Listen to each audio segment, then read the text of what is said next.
All right, peace and blessings, peace and blessings. Assalamu alaikum, shalom. Welcome, welcome, welcome, everyone.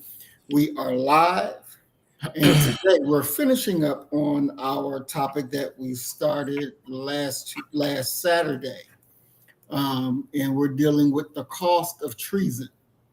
The cost of treason, and we're talking about political situations that happen and how have they hurt us as a people.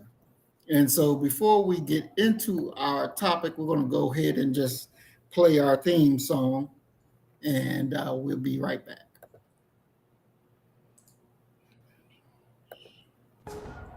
Hey, thank God, yeah. Hey, okay. They gave him a desk, they gave him a check.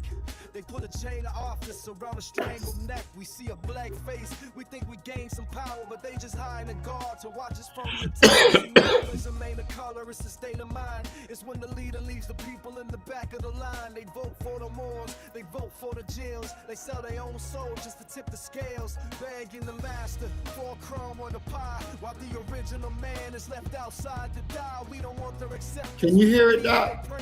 Yes, sir. It's not very loud, but I can hear it. We cutting out the cancer with a surgeon's procedure. No more tuppets, no more strings, no more peasants acting like kings. It's time to build, it's time to fight, it's time to bring the hidden darkness into the light. The diagnosis is treason, the cure is identity, the method is war. Welcome to manhood, race, and culture, where we put black first.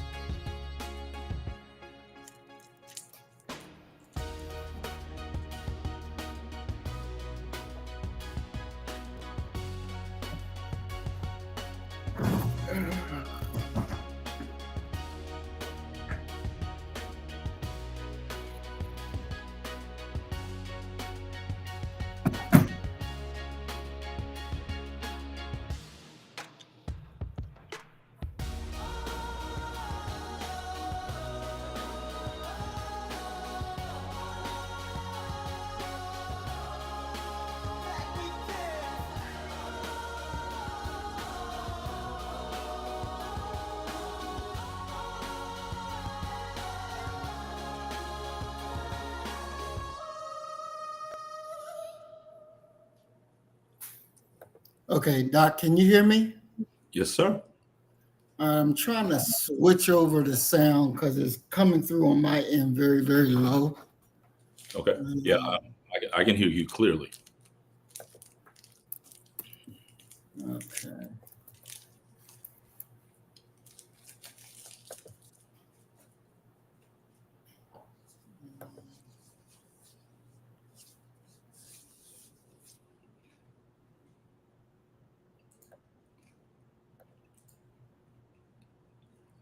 All right, say something now, Doc.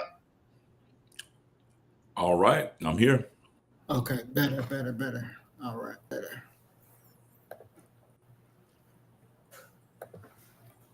All right. Let me give some more light in here.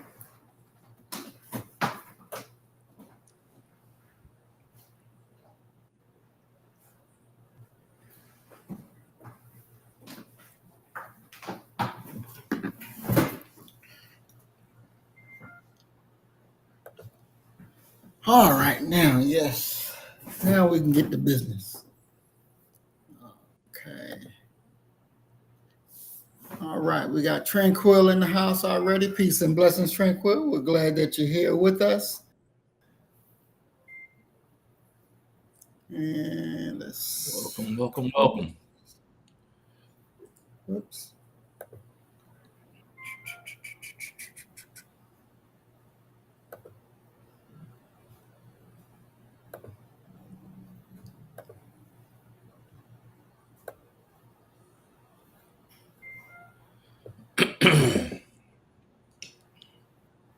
All right.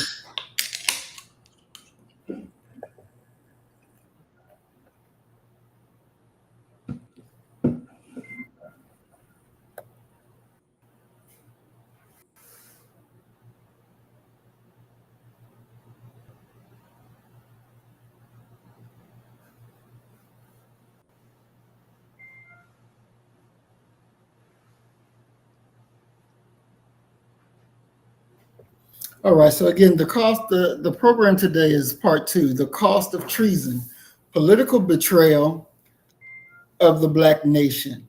And when we're talking about political betrayal of the Black nation, we're talking about, of course, us as a people. That is something that, as the political concept or the political world, that Black people in America have not, to this day, I would say, got a firm grasp on what is going on and how do we properly handle our business when it comes to politics. We do pretty well in other areas, but in politics we don't do very well at all. What other areas you think we do good? We do well at? Well, I think we do well when we actually go out there and try to do education. We could look at it, the many startup schools, charter schools that are being very successful. Some even religious schools are very So successful. you talking about FDMG? No, No, never. I just want clarity. That would never be successful. That would never be successful. FDMG, huh? In our organization buildings, we've been successful. I would think carrying the water for other groups of people, we've been successful. For being loyal Americans, I think we've been successful. Mm-hmm. Doing business, we've been successful. But we have not been very successful in the realm of politics. And this is something that definitely has to change. This is something that we have to know more about and how it really affects our lives and what are the things that have been done to us that political, in the ways of political means, have been a way to not take us forward, but really set us back. Doc, so when you think of political treason, how would you define that? Political treason for me would be one who has the ability to do something. Mm-hmm. And I'm very cautious about referring to Black political leaders or Black politicians in particular as committing treason, Mm-hmm. because I'm not convinced that they have the ability to do anything. If you understand what I mean, especially on a grand scale. So political treason for me would be one who has the wherewithal and the ability to go ahead and do something, and they consciously choose to not do that thing, usually for self-advantageous reasons. I'm unsure if the majority of Black political leaders, those who are elected in a ballot box, and really those who are not elected through a ballot box, are committing treason.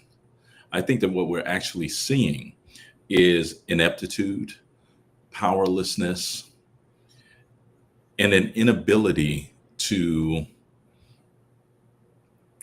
get things done for the people by any means necessary.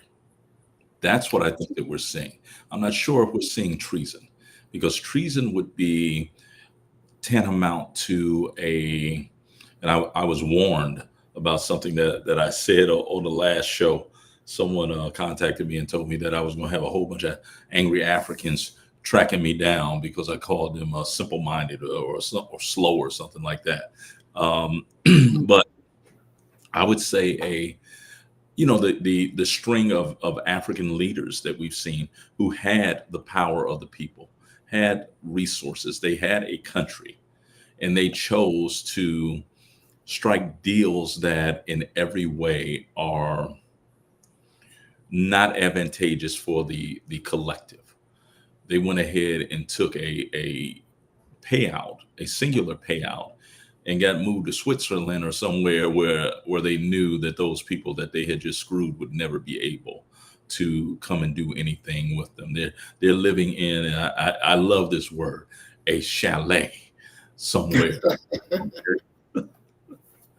So I'm kind of hesitant to say that they are committing treason. I just think that they're inefficient, inept, and even if they were master negotiators or politicians, that to get the Black agenda, anything through for Black folk in this nation with such a small percentage is going to be a Herculean task, because one has to wonder, what is the leverage that Black politicians can use? It reminds me of that moment when, after William Monroe Trotter had went in and offended the president, you have Asa Philip Randolph, who threatens FDR with a march on Washington in 1941 if he does not ban discrimination in the wartime industries. FDR is going to eventually sign an executive order 8802, because he doesn't want Black men, Black people in general, marching on Washington, because it would be the ultimate embarrassment for him as a leader of the world, casting negative thoughts and trying to castigate Adolf Hitler and the National Socialist Party, the Nazi Party. My question would be, what leverage do Black folk have to make white folk, who are by far the numerical majority in the Senate and the House, to go along with what they see as being beneficial to their people? I think one of the things when I first started thinking about this and understanding the word treason, we have to understand, who are they being treason? Who are they trading on? Who are they becoming a traitor to? And we want to welcome Twin Pyramid in the house. Peace and blessings, big brother Twin. We're glad to see you. Earth Angel remix in the house, and she's on time. See, there you go.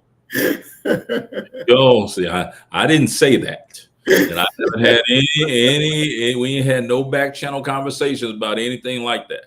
He threw that in there, and he does that from time to time. And I'm gonna say this, that when I shut down my camera, you tried to throw that lie on me about your president, that you was instead of Kamala Harris. I remember that. As well. Okay. But when I turn this camera off, look at what it says. DJ. And I looked at that. I said, he didn't put Donald J. Trump on my thing. And it took me a second to be like, no, that's Dr. James. It took me a second. My mind went, I said, look at what this Negro done. He done tried to slide one in on me. Yeah. So Earth Angel, you ain't alone in taking shots. Just don't let it affect your mind like it affected mine recently. Welcome. Oh my God, Donald J. Trump. Yeah, I'm getting ready to change the name thing. I can't stand with that right there, because you know good and well that your people will click on here and be like, look what the brother got it as his name. Okay, he a Trumper. Yeah. And won't listen to nothing that you got to say from me. No. And we also want to welcome Emerald Jules to the program. Peace and blessings, Queen. We're glad you're here. DJ T. Yeah, and see now look at Twin Pyramid. He didn't jumped on the wagon now. Okay. I don't know if I'm more offended by the DJT, or when they tried to tell me that I would be the first member of the LGBTQE, when I told them I wanted to be an Ewok. Okay, when I was a child. I'm not sure which one is more offensive. That's funny. That is funny. Lord have mercy. All right. So when we're talking about them committing treason, the highest allegiance of a Black elected official should be to the collective, the survival and elevation of the Black nation, Okay. not to a political party, not the Democrats or the Republican or Independent, none of these parties. It should be to our people. We have to understand that a majority white establishment, these people that have the disease, and I'll call that the disease of wanting to be close to whiteness, to wanting to be in that power group, not for your people, but so that you can get next to quote unquote massa and have a good time, so that you can enrich your own personal pockets against the advancement of our people, and you're ready and willing to compromise on our ability as a whole. Just like the what they called the compromise for Reconstruction. Compromise of 1876. Right. They said that was a complete sellout against Black people. It turned and put white power right back in effect and took everything from Black people. Would you agree with that, Doc? Oh, most certainly. I mean, when you're talking about the Compromise of 1876, you have to remember what is going on. That's a moment of a nation on the verge of being overrun by new immigrants that are in this nation, and they bring that very radical idea of worker rights and labor rights with them, which is a kind of a new concept here. So come 1876, and the thing that's undergirding that moment is the election between Rutherford B. Hayes and Samuel J. Tilden. And so, for the audience, this would be interesting if you could put in the chat, who do you think won the election between Rutherford B. Hayes and Samuel J. Tilden?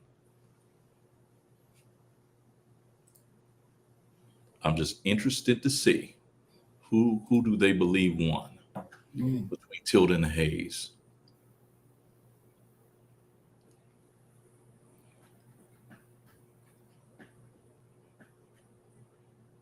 We still wait. Mm-hmm. Don't look it up. Name in there. Who you think, Tilden or Hayes?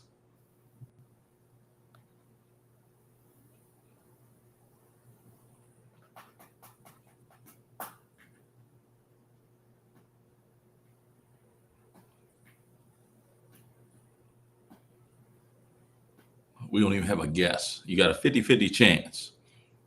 Most people are going to believe that Rutherford B. Hayes won because they've never heard of Samuel J. Tilden. But the truth of the matter is that Tilden won.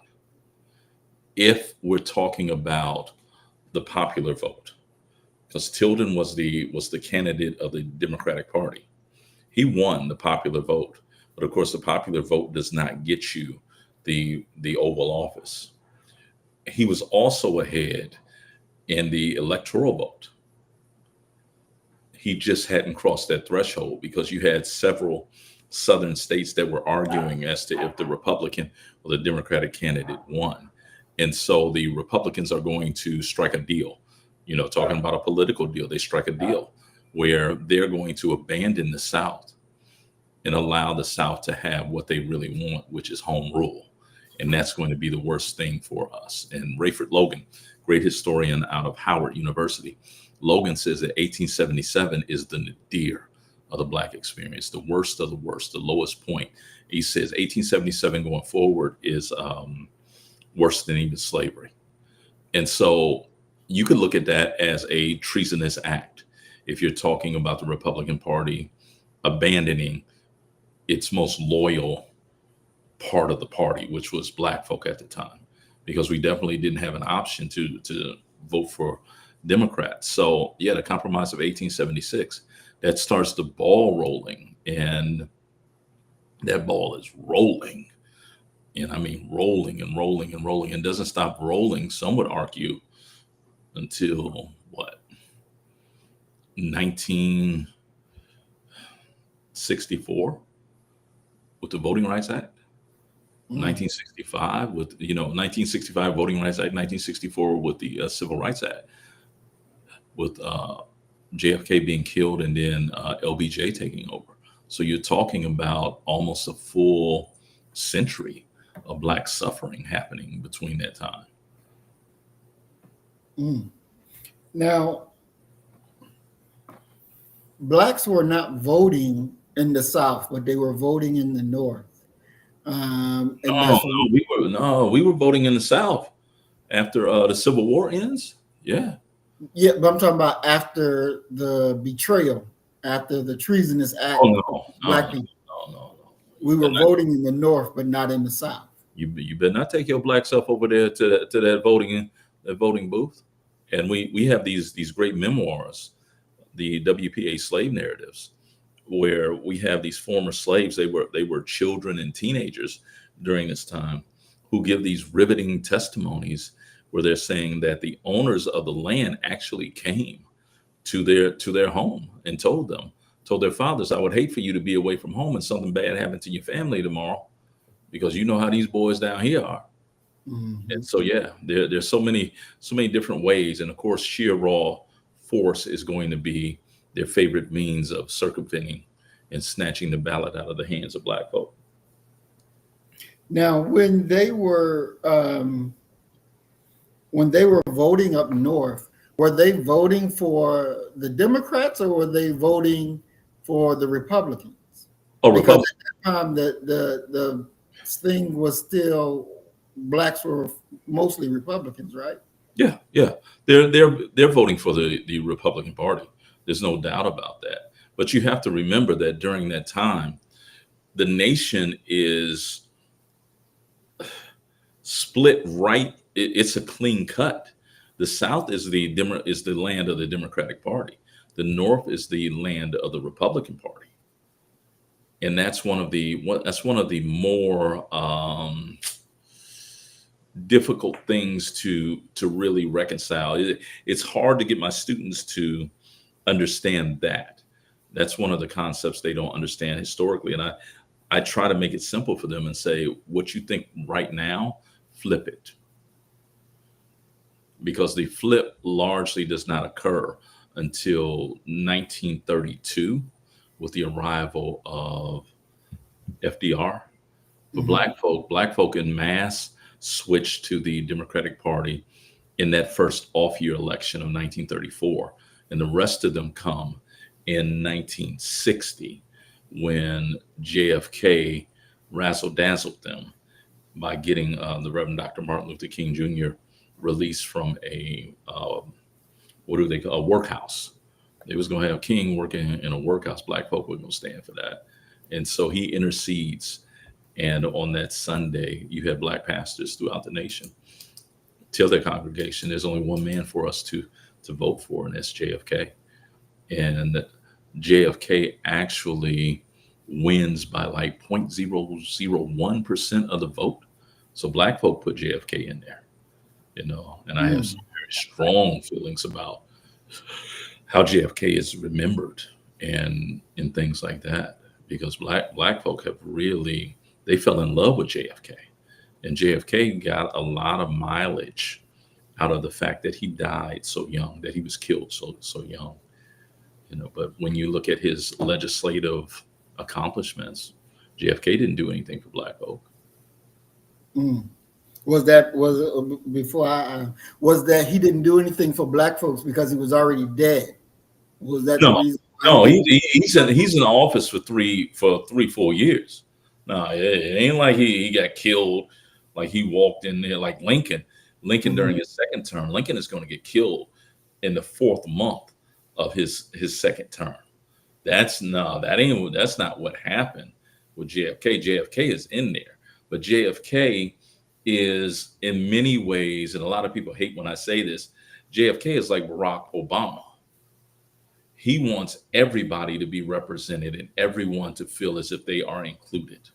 So when you have the Freedom Riders going through the South and the Klan being a state sanctioned whooping that they was putting on those young people, JFK could have ended that. immediately, but he doesn't want to step in full force, heavy-handed into Southern affairs. He just doesn't, and he's never going to do it. And you have to remember that the March on Washington in '63, the March on Washington almost explodes the night before. And think about the most radical Negroes that you know, okay? And peace, and I hope the brother is resting well in heaven, getting a revolutionary rest, H. Rap Brown. But John Lewis would never cross your mind as being a radical rebel type of Black Power cat. But John Lewis is the head of SNCC in '63, and Lewis is planning on delivering a denouncing speech of Kennedy's administration. And when wind of that comes, you have three groups. You have the white folk, you have the Catholics, and you have the Jews who are going to leave that night. And it's A. Philip Randolph who goes and tells SNCC, listen, I understand your problems with him. I have the same problems. However, this is not the time to air the dirty laundry of the movement. And that's the only reason that the whites, the Catholics, and the Jews didn't leave the night before, because there was an agreement that SNCC would not get up there and do that. And within 2 years, we have Willie Mukasa Ricks, yelling Black Power in Greenwood, Mississippi. So SNCC was already on its way towards revolutionary thought already. Interesting. We want to welcome Norma X to the program. Peace and blessings, bro. We're glad you're here.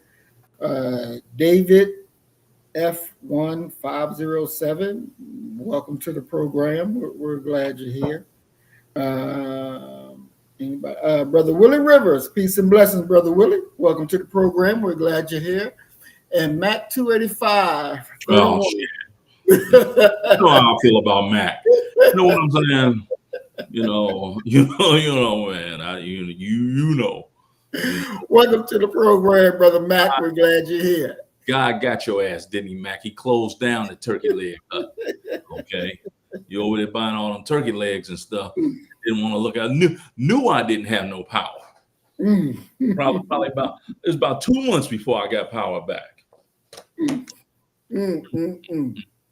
Now, I want to deal with two comments right quick. David made a comment and Norma X made a comment. Okay. David says that the Democrats also fought to keep blacks enslaved. Ever heard of that little thing called the Civil War? It was Republicans fighting to free blacks. Democrats fought to keep blacks enslaved. Yeah, that's a historical record. Yeah, that's not news to us over here. Exactly.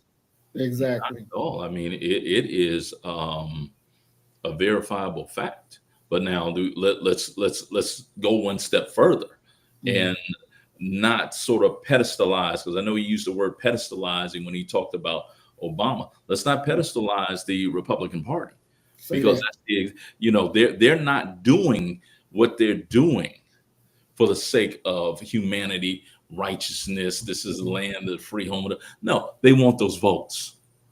And they understand that if they're able to put the vote in the hands of recently emancipated black folk and poor white folk, don't forget the poor white yeoman farmers as well. If they're able to put the vote in their hands, who are they going to vote for? They're going to vote for the Republican Party. I don't care how black they are. I don't care how poor they are, how ignorant or illiterate they are. It is a convincing argument that I gave you the vote. And that's why they're doing that. They don't have a significant commitment to black folks, so to speak. And you can clearly see that by them selling black folk out in 1876 so Rutherford B. Hayes can become president. And they're going to leave black folk to be basically tortured by angry, and I mean angry, vengeful-minded white Southerners. And a part of that vengeance is also going to come from what should have been a natural ally to poor black sharecroppers. And that's white yeoman farmers and sharecroppers as well. Population that to this day is cutting off their nose to spite their face. And you Mhm. see what is getting them right now. And the same thing happened with the populist movement, with the White Farmers Alliance and the Colored Farmers Alliance. Those white farmers eventually turned their back on those black farmers and out democrated the Democratic Party. They were more racist and harsh on black folk than the existing Democratic Party Mm, because they were afraid that they would be labeled as the party of black folk. mm, mm, mm. Excellent, excellent. And then Norma X says, Oh, in recent injections of 2021 changes our DNA. Why don't we think that the introduction of the polio, you know what, didn't do the same to us back then? Sorry to keep harping about this, but it's very important. I haven't looked into that. I haven't heard. This is the first thing that you're bringing it to my attention to see. But I'll look into it and see what I can find. Doctor, you see any similarities or anything with that? I don't understand similarities between what. The vaccine that just came out that everybody was, told that you got to take or you're going to lose your job, you're going to lose that, versus when polio came out and everybody was given that. But to my knowledge, I don't know. You wasn't told you better take this shot or you're going to lose your job. Well, I would what I would need to know before I could comment with any intelligence would be quite simply what exactly was the fallout from the first Mm-hmm. to now. I would need to, I shy away from just sort of a knee jerk reaction of things that I don't know about. Mm-hmm. So I would need more information about that. If he could put some studies down in the chat, we will definitely read them, and on the next show we'll get back on the Mm-hmm. on that. And one of the things that I wanted to ask, because I think the brother has some very good ideas, is where can I listen to his podcast at? Because it says Armor X podcast. So if you could put your podcast, your link or whatever, I'll I definitely would love to look at it. Exactly. So Norma, drop your podcast information in Yeah, so that you can check and it other out. people support him like you support us, because that brother's Mhm. here all the time supporting us, and I certainly want to support him. Now let me give you this disclaimer, brother Norma X. Okay, if it's whack, okay, I'm gonna let you know it's whack. I'm gonna show up and I'm gonna harass you like you harass us over here. I do boo when I go to sporting events. I've had quite a few students invite me to their game, and they were horrible. And I found myself, one student, I changed sides so it wouldn't be so readily identifiable that I was actually, booing him. And he told me, "Yeah, I heard you over the booing there." Well, brother, they should have took you out. They should never put you in. You a liability, offense and defense. So David says polio was basically cured, but they had so many extra. They re-injected polio, proven science all about the Benjamins. Yeah, I was under the idea that polio was sort of behind us, but Mhm. I will say this, that God blessed me with 3 grandmothers, um, and one of my grandmothers, the original James Thomas Jones, his second wife, she came down. She was sick. She got sick. She was an older lady in her 70s. They said that she had scarlet fever. And What? and the doctors were like, they couldn't believe it. Yeah, that she had scarlet fever. And I'm like, I've read historically about scarlet fever, but I thought scarlet fever was up out of here. But apparently Mhm. not. Yeah, scarlet fever.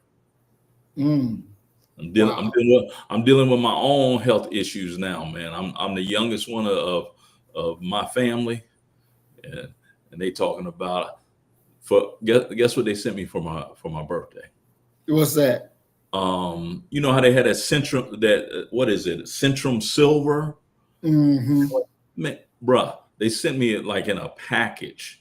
The silver, the gold, the such and such, and the notes on my, yeah, combine these together. You need platinum. And I'm like, you know what I'm saying? Black people. Wow. Mm-mm-mm. That is definitely something. That is something.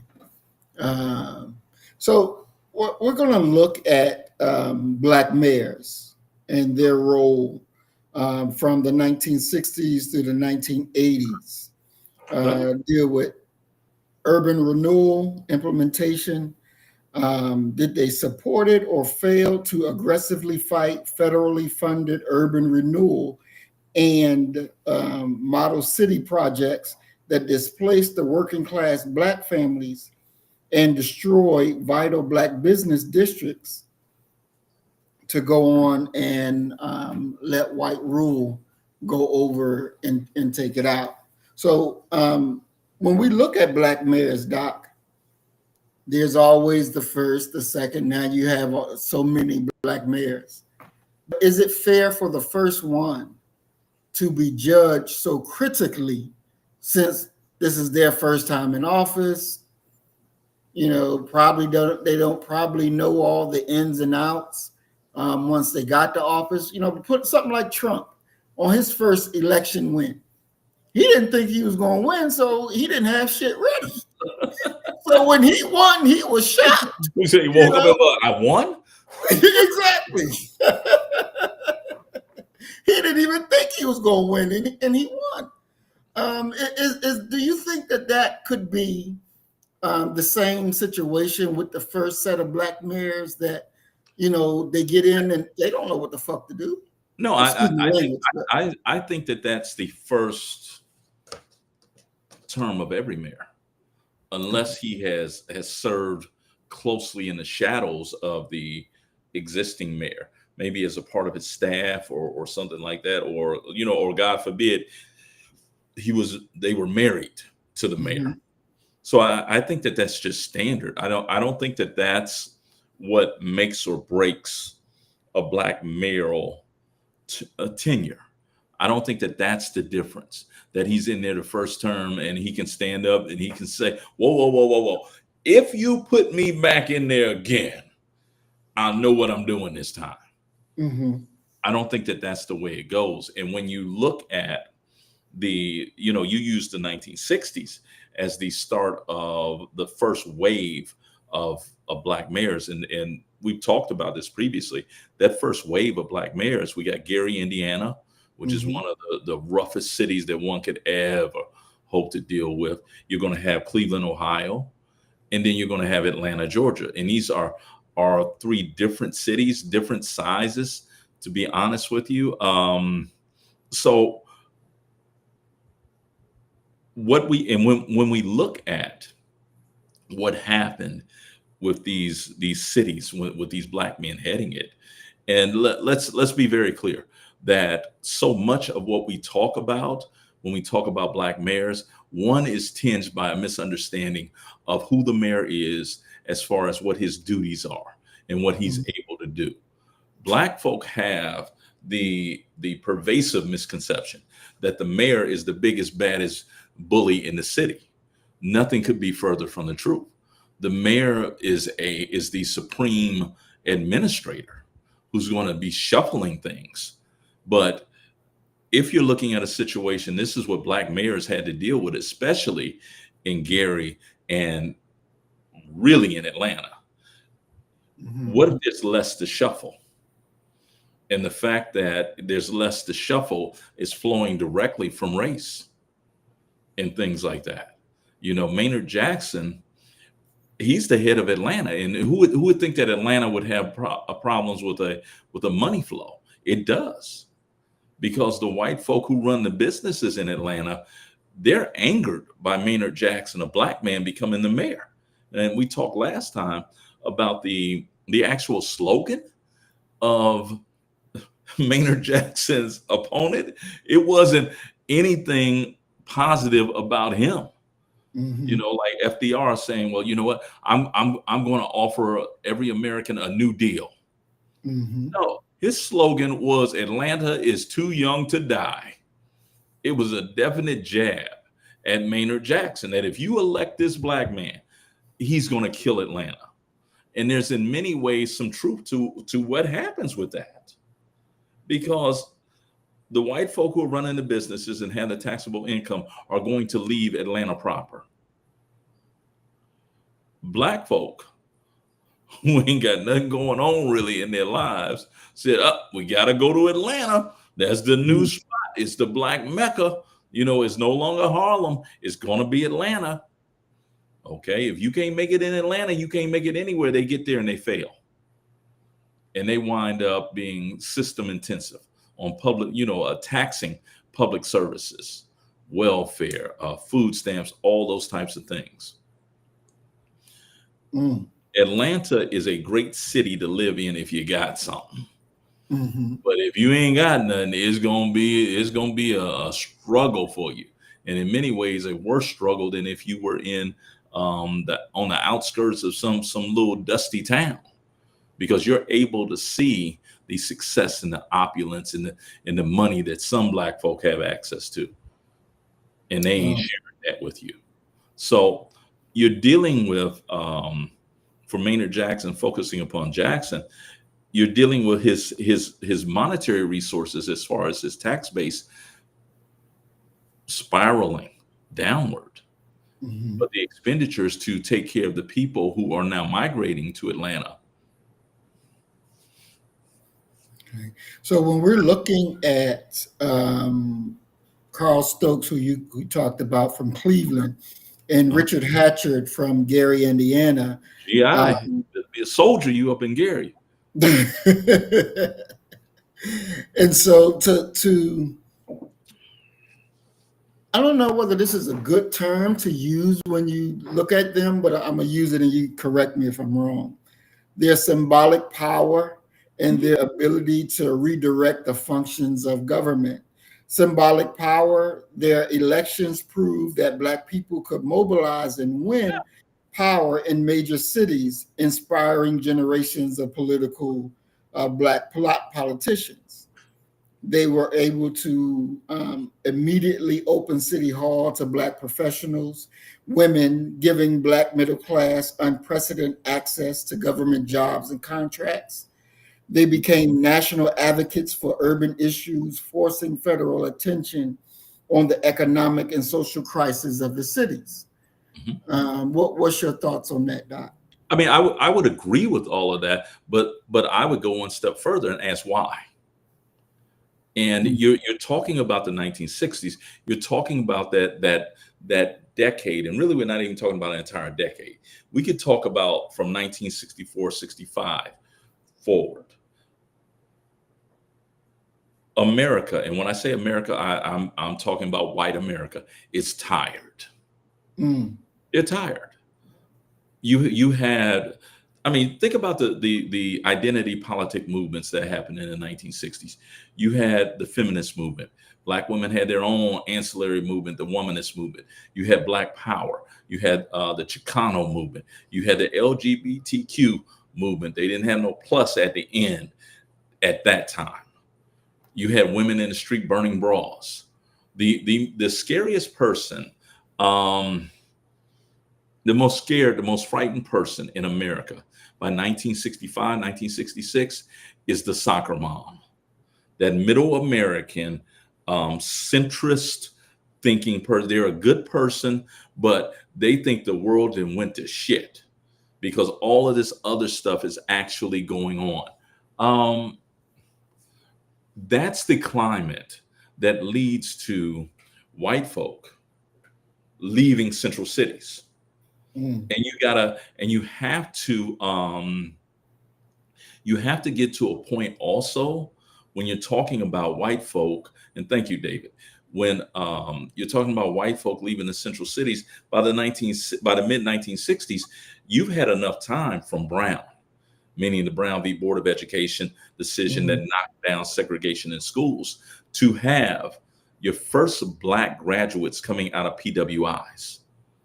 Now, these Black graduates who are coming out of PWIs, their goal, and if you ask Black students right now, and I can ask you this, would you be disappointed because your daughter just graduated from like UCLA? USC. USC, okay, USC, okay. She graduated from USC. Would you be upset if you had raised her in the hood, you send her off to college to get this degree, and she moves back into the same hood across the street from you?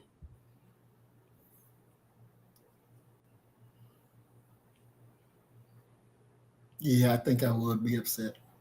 Why? Because my expectation is for you to go further than I did. That would be my expectation. There you go. I want you to go further than I did. I want you to do better than I did. By 1965, that means what? A college degree, usually from a PWI, and employment with IBM or with some other big wig white company and corporation. What goes along with that is suburban living and lifestyle, because you've learned that the single greatest investment that you're going to make is in the home that you buy. So don't buy a home in the hood, because it's never going to increase in value. Buy a home that's in a white area. Okay.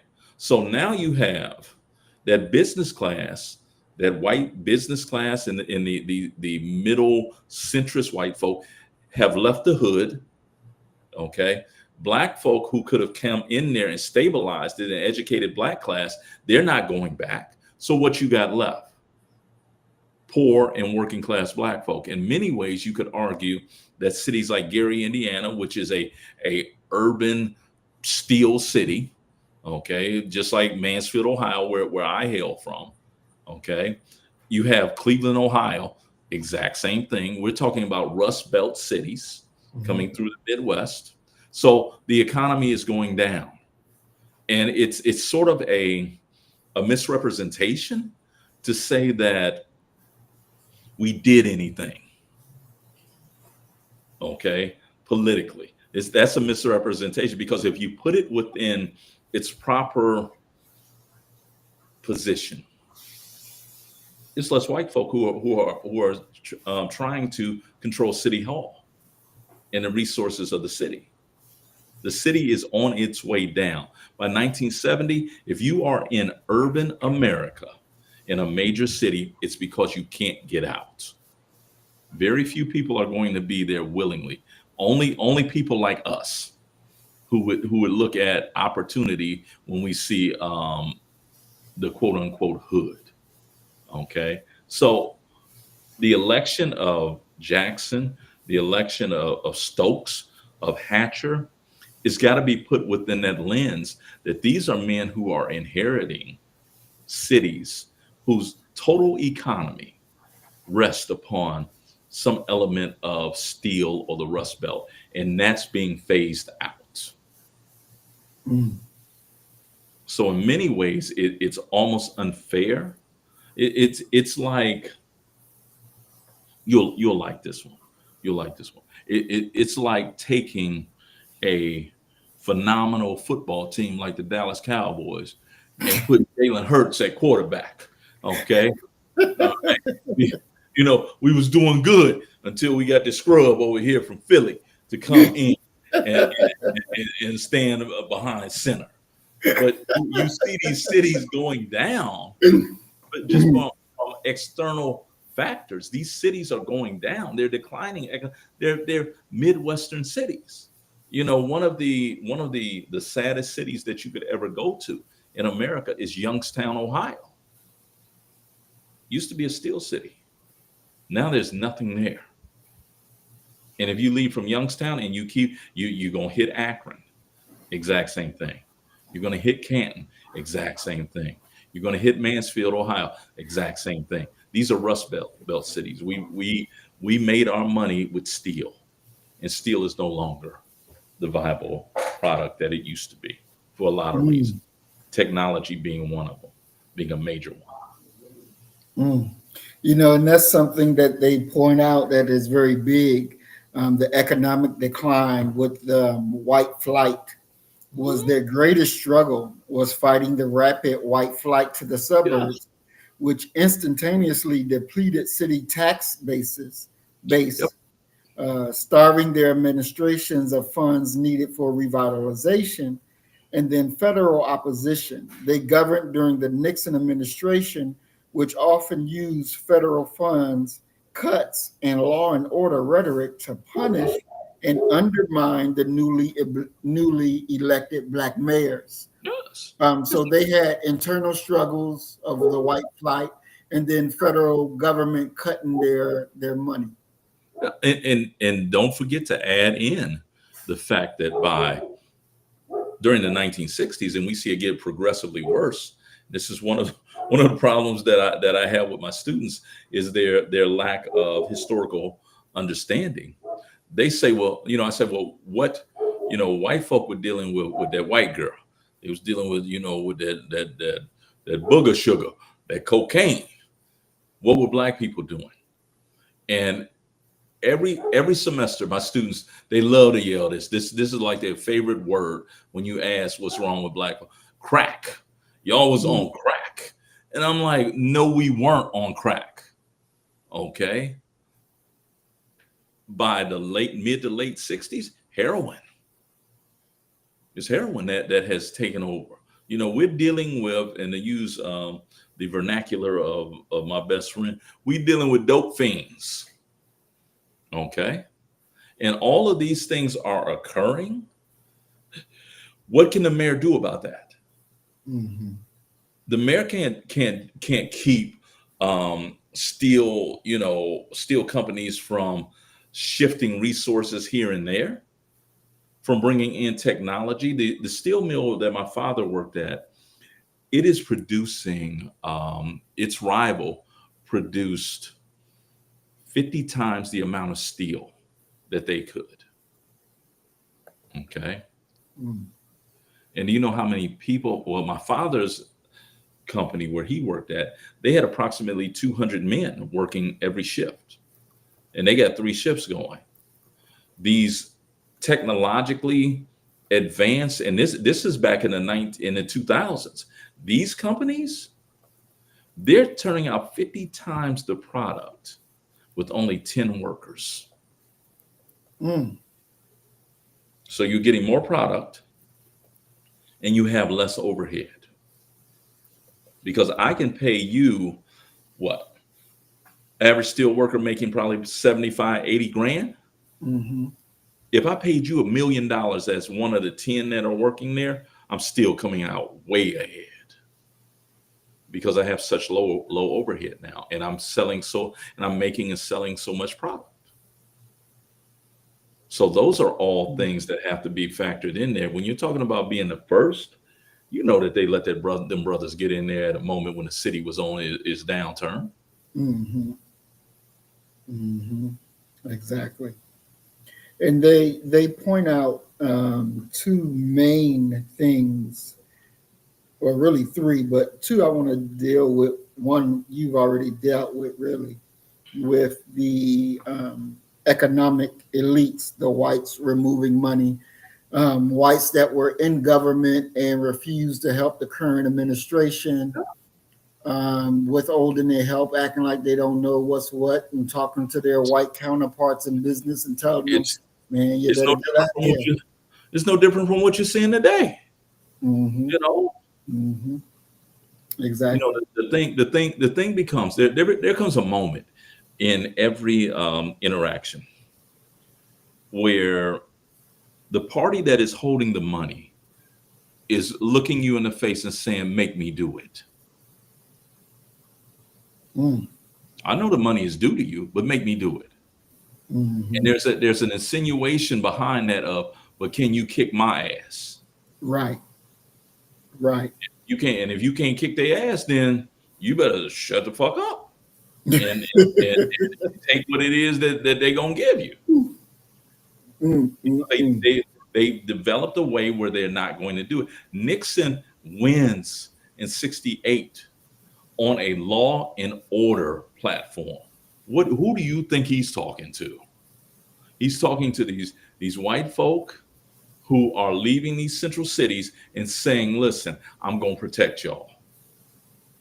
As crooked as he was, Definitely. nobody is above the law. Nobody is below the law. And let's enforce the law. And we can't forget that we get the assassination of Fred Hampton then. We get the Attica prison uprising then. We get Jonathan Jackson killed then. We get George Jackson killed then. So this is a nation that is tired, and after a certain point, they're basically saying, "Look, protect us. We will turn a blind eye to all of our constitutional rights if you just promise to protect us." And that's the deal they made, and that's what they got. Mm, mm, mm. So when we think about the mayor as the chief executive officer of a city, Yeah. many of those mayors had problems with their police departments. Mhm. Many black mayors, like Cleveland's Stokes and Detroit Coleman Young, campaigned on police reform. We can't forget Coleman Young, can we? Exactly, exactly. And once in office, they had to fight deeply entrenched racist police forces Yeah. that viewed the black-led government as the enemy. Yeah. This led to internal wars, battles over civilian review boards, hiring practices, accountability for brutality, which consumed political capital and led to internal strife. Yeah. What's your thoughts on that? I mean, you wouldn't if you shouldn't wish being the black mayor of any major city upon anybody you even kind of mildly dislike, because they are, when you talk about this idea of treason, they're going to be looked at as a Benedict Arnold all the time by all sides, because Mm, he has to in every way take care of the police, the same police that have been whooping ass the entire time. Okay. And the police are going to have this knee jerk reaction of now one of them is in charge. So you're going to find them being slower to calls because they don't feel as if they have the mayor's office backing them up. And in many ways, if the mayor's office does back them up, it's going to cut into his voter base. So he ain't going to be there next time. And that's not even to talk about what we're seeing now with major cities going bankrupt, the negotiation of worker rights, of pensions, of insurance policies. It's a thankless job. And he has to do all of this at the exact same time that his tax base is going down. And I mean, just think about if we focus upon one singular issue that is always important to Black folk, regardless of what major city that you're talking about, it is police brutality. You know, think back NWA, fuck the police, coming straight from the underground. A young nigga got it bad because I'm brown. You have within Black America an expectation that, listen, now we got one of ours up in there. Now it's game on. No, it's not. No, it's not, because he's not the mayor of black citizens and civilians. He's the mayor of the city, and he's got to find a middle ground with the police union. And all of these Black folk who have gotten so enamored and so happy about the fact that, yeah, one of us is in there, we getting ready to have a civilian review board. Well, yeah, I'll agree to a civilian review board, but you won't have firing power, which puts you in the mindset of, so what good is a civilian review board then? If we can't punish officers for the evil that they do. And what's the message that is sent to officers? Yeah, you're going to just have to go to a meeting and a hearing, but ain't nothing changed. So you have problem and issue upon issue upon issue upon issue, being the black mayor. And we can never forget one of the things that you insinuated in what you were saying is quite simply the racism. Do you think that they're going to become less racist and bigoted and prejudiced because a black man is in the mayor's office? Emphatically not. That is a culture, a mindset that is ingrained in people. People join police forces because they know somebody on a police force who is in many ways saying, yeah, come on, we whoop ass all the time. Mm-hmm. How do you extract that out of your police officers? Mm-hmm. You can't. And many people in from certain perspectives would say you shouldn't. You have to remember the entire West Coast law enforcement establishment is coming from Alabama, Mississippi, Georgia, Texas, for that specific purpose, because you have all of these migrating black folk from Texas, Oklahoma, Louisiana coming westward.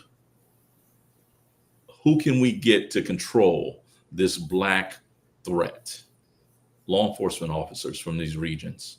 So if you're the black mayor, you're inheriting social problems within your government agencies.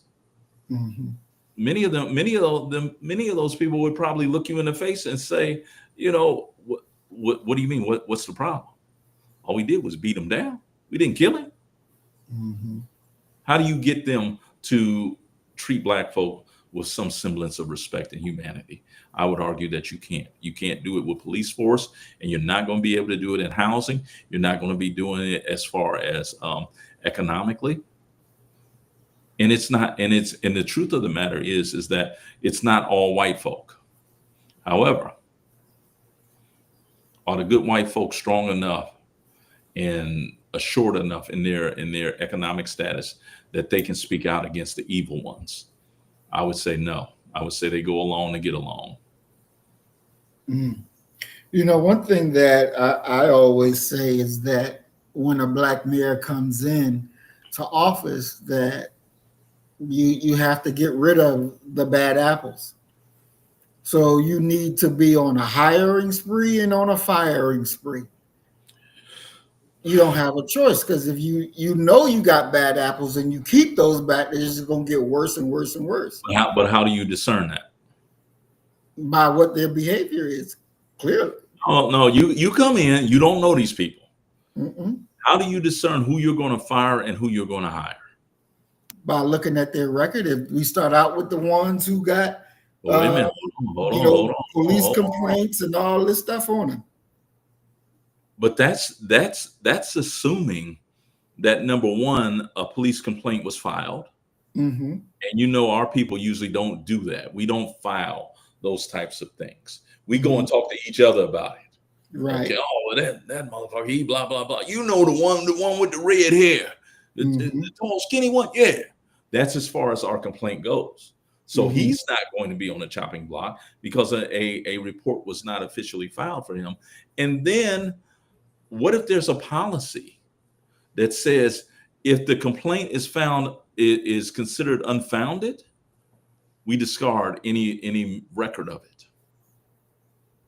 You could very well find yourself getting rid of some of the quote unquote good cops that the bad ones wanted to get rid of, if you're not careful. And that's sort of my thing with coming in and just willy-nilly firing people, because you really don't know who it is, who the good and the bad apples are. And if you trust whoever you trust in the police department to come and tell you about who are the good ones and the bad ones, you don't know that person is not strategically removing the people that they consider blocking their way to be the mayor or to be the police chief. You don't know that. So that's going to be, the cleaning house. I don't know, because who are you going to replace them with? We're gonna be hiring, bringing new. You have to, and I think that just like they say, a leopard doesn't change its stripes.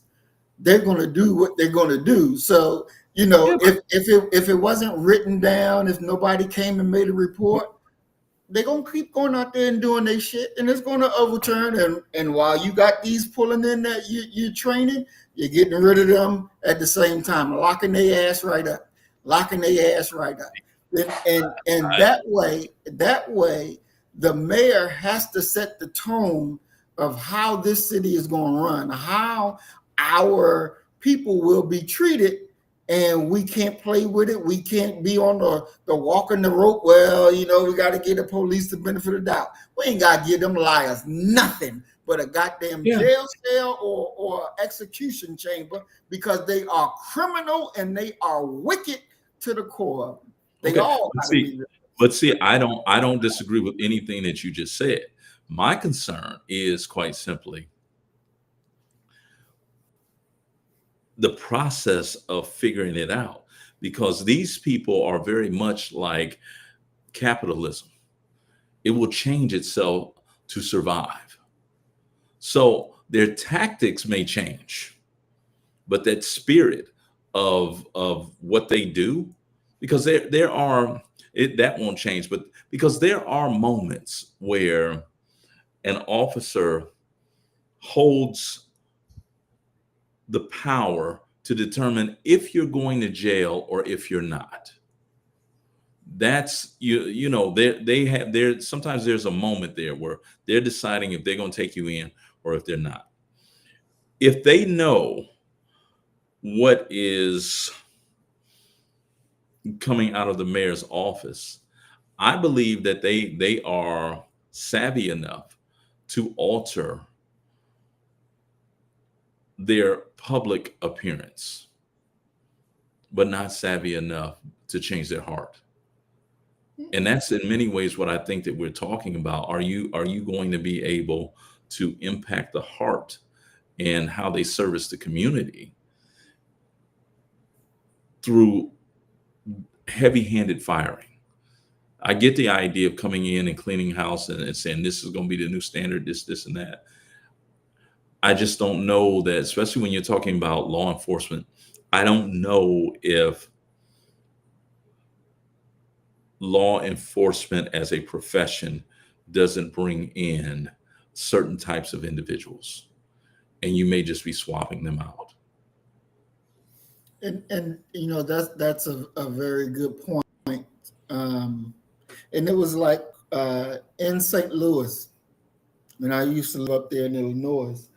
I had whoa. You East St. Louis? No, it was in the city of St. Louis, not East St. Louis. Oh, okay. But in St. Louis, I went to this meeting, and the way they had it publicized in the newspaper, it was like a complaint against police. You got, come on to the meeting. So, I went out and I went to the meeting. And I'm sitting there listening, and next thing you know, full of complaints. No, it was a hiring for the police. Hiring for the police. I'm sitting there listening, and how they talking about, this need to change, yada, yada, yada. And it was like, okay, so now we're going to practice what an interview is like. And, we're going to call on a few of you just to come on up and do the practice, so you will see, what it's like. And, we can help you and tell you what you need to change, this and that. So they called a few people up there, and I was one of them to be called, and went through the mock interview. And he was like, yeah, you will be a good cop. You will be a good cop. You need to come on board and be a cop. And I was like, nah, I wouldn't. And they were like, why? I said, because soon as I see one of y'all breaking the law, I'm going to arrest y'all ass on sight. Because I know y'all have an internal hatred of Black people. And there's no way in the world that I would lend myself to such corruption and such evil. And he was struck like, what? What do you mean? What are you saying? And I'm like, it's in the core of who y'all are. You get in here and you get into this culture, and it's okay to lie. It's okay to lie, except when y'all get in trouble, then the interviewer can't lie to y'all, but you can lie to the other people when you're doing your stuff. Y'all liars, y'all cover shit up. No, all y'all need to be replaced, and you need to be replaced with Black first mindset people, because that way we can secure that there's not going to be any wrongful acts or killing on Black people. There ain't gonna be no wrongful acts or killing on white folks either, but we damn sure are going to even the playing field where Black people can get an honest hand when they're dealing with law enforcement. And it can't be something that's debatable. It just can't be. It has to be that way. Man, you should have went on and joined the force. Shit. I can see you walking the beat right now. See you walking the beat right now. You should have took that opportunity, man. You know? But see, the thing for me and kind of what you're saying is supporting what my fear is. You have to, because I'm not sure that law enforcement officers, city administrators, or whatever, these people who get caught up, they're so egregious in regards to their theft, to their lying, to their dishonesty, that it makes it to the outside world. They get tried and what have you in the public arena, and then in a criminal court. I'm not sure that they were liars when they got there, that they were cheaters when they got there. I think that there's some jobs and there's some cultures surrounding jobs where you have to conform to what the standard operating practices of everyone else is. And I think that being a law enforcement officer, for a lot of people, it falls into that. And some of the things that you're going to see on a daily basis are going to kind of nudge you in that direction. Here you are working for, and I know law enforcement officers make a relatively good penny. Many of them making six figures. But here you're making six figures, and you kick in a door, and y'all find $50 million in dope money from somebody who ain't never worked a day in their life. Are you strong enough to not take any of it?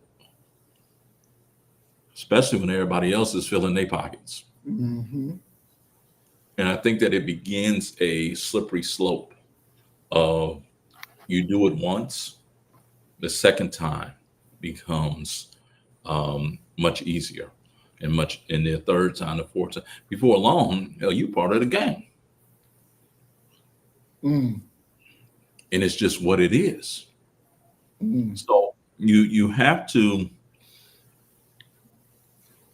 it's almost the cost of doing business. Because let me ask you this question. If you're the mayor of a city and you know that you have a group of rogue officers, okay, who among other things that they do, they will go and kick somebody's ass on under orders. Be like, yo, I need you to go clean up this block right here. Do you get rid of them? Because under certain circumstances, they can be of use. If you want to clean up, a neighborhood, and you got a couple John Shafts, do you really want to get rid of them? I would without a shadow of a doubt. And look, I believe in law and order. I believe in all of that, but I will get rid of their ass quick, because see, them type of dogs, you can't even keep in your house because they will corrupt any other dog that's in there. You got to get rid of them. There's no two ways about it. You got to get rid of them. You have to get rid of them, because the danger that they will do is just too much. It's too much. We have to be, when we're right on quote unquote law and order, because nobody wants to live. I think it was Tupac who was saying, you know, shit, we don't want to be robbed. We don't want to be our houses broken into. We don't want our women raped. No, nobody wants these things. And so you establish law and order, and you establish it the right way. And then when you have those rogue cops that get out there and do what they do, they have to be taught a real serious, strong lesson. Not only just fired, but they have to be prosecuted to the maximum degree of the law, period, point blank, where the citizens will sit back and say, he got what he deserved. I can feel that he got what he deserved. Where the citizens can feel comfortable to say, hey, well, I'm not going to go out there and shoot you. I'm going to just call the police because they're going to do everything that need to be done. Yeah, but see, that's kind of my thing. That, you know, that they're not going to be attacking. I have this theory, and people say they hate to hear me say this, but it's the truth. I can look at a person and tell if they're a citizen or not. I can look at you. I mean, oh, okay, that's a citizen right there. Okay, they ain't gonna be attacking citizens. And I think that would be the difference between your administration and my administration. Okay, because I ain't letting them go. Hey, just don't let that shit make it back to the house. Go ahead and, you know, do what you need, what you do. Go ahead. If we got somebody that's up in here unruly, and especially if you disrespect like an old black woman, oh no, we coming to get you. Okay. And after you get that ass whooping, when you file your complaint and you sitting up there trying to identify who delivered that ass whooping, at my press conference, he's gonna be standing right to the left of me. That's gonna be the message for you. Like, we'll come back over there and finish the job. If you're uncivilized, you can't have no discussion with the uncivilized. You know, you can't have no civil discussion with them. You know, you know the saying. I can show you better than I can tell you. Right. Bring that over here. And there's a expectation that there's certain things that you can do in certain communities. Okay. In my community, oh no, you ain't gonna be able to do that. You know that, nah, man, don't go over there. We got an area here in Houston, River Oaks. Going over there. That's where the money at. Okay, you can get you a lick if you over there in River Oaks. Going over there. Is it, you know, largely Jewish community? Going over there. Okay, you know the Jews ain't tough people. Okay, you go over there and whoop their ass. Okay. However, the retribution for that is going to be so significant that it's a hell of a deterrent. Okay. I think I talked about last class. Dude was out having dinner with his family. His phone alerted him that his alarm, you know, his security system had went off, and he's watching the dude rob his house. He got up from the dinner table, drove home, left his family there. He drove home, went in there and killed his ass, went back to dinner. Okay. Finished having his nice family time and meal. When he went back, that's when he called the police and the paramedics. Dude dead as can be on the floor. That's what I'm talking about. Come on over here with it. Bring it over here. You know, and you know, you would be able to say, I think that Jones is a tyrant. Spit on the street over here. See what happens. God forbid if you shoot a gun off between the hours of 6 a.m. and 9 p.m. when my babies is out here playing at the park. Oh yeah, we gonna start stringing and lynching people up, leaving hanging right there in the park with the gun at his feet. Y'all figure it out. Okay, we gonna send you back to Jesus. See if he can straighten you out, because you wasn't cool with us down here on earth. And that's in many ways, for me, you know, I watch these YouTube videos about people getting arrested, dead wrong. Okay. Then went up into the Target and then stole $900 worth of stuff. Okay, then pulled off with the police trying, the man hanging on the damn door. Okay, you almost killed the officer, and at the end of it, well, they received 30 days of probation and a $500. Oh no, you will know when you better tell your family to come down here to the hearing, because that's the last time they're gonna see you for a while. Lock you up. That's the deterrent. Okay, you will understand when you get back home. You'll be able to tell me, "Oh no, man, don't do that. Not over there." So I will not have a problem with employment in my city, because the need of corrections officers is going to go up 10,000%. That's just like Sister Cassie and Cassie Lane. Hey, she said, "We're not gonna go kill you. We're gonna kill your whole family." I didn't say that. I didn't say I was going to kill your whole family, but they will have a seat open at Thanksgiving for at least 10 years. We will not be dealing. We're gonna change the legal code. Ain't gonna be no misdemeanors. Everything a felony. Caught speeding in the school zone, that's 2 felonies. It's just what it is. Have mercy. Otherwise, you're gonna be dealing with this foolishness that you're dealing with right now. And see, the thing for me is that, returning back to the political spectrum, we've allowed the Republican Party to claim the word conservative. Black folk are some of the most conservative people in the world, economically, and every other. And I'm talking about righteous black folk, black folk who cringe when they see unbecoming Negroes coming around them. Okay, yeah, I'm a conservative. I'm gonna lock your ass up forever. Period. And to reinforce where you at, once a month, I'm gonna walk through the penitentiary so you can see me. Be like, "How you doing? You anything you need?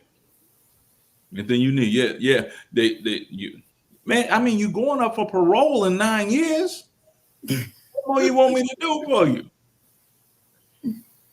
There needs to be, because people have proven, and when I say people, I'm talking about us. They have proven, we have a segment of people in our community who don't have any honor or restraint or expectation to live civilly. So we're going to teach you how to be civil. And if you don't want to do that, we're going to sit you down for a season or 2. Okay? And when you come out, you're going to be humble as a puppy. We're going to have a job for you and all that. Now, Doc, to be fair,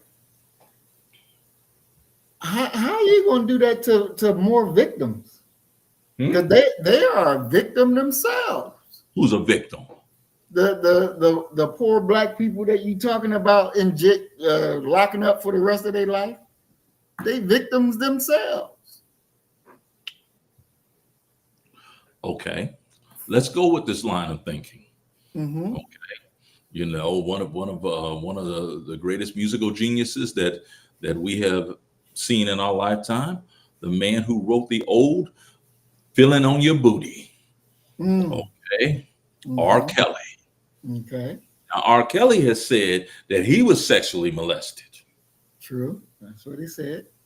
Okay, so is he exempt from going to prison for what he did? Well, and from what I know, and I don't know every nits and turns of it, but some of them parents, well, first, if the girl was grown, if she was grown, he shouldn't be in jail. So you used to all of this equivocating. Okay? No, I'm just saying. I don't think he was. You was asking a simple question. He was charged right. Your question, the question presented to you is, should R. Kelly go to prison or not? That's a yes or no, sir. For underage, yes. That's a yes. That's a yes or no, sir. Should R. Kelly go to prison or not?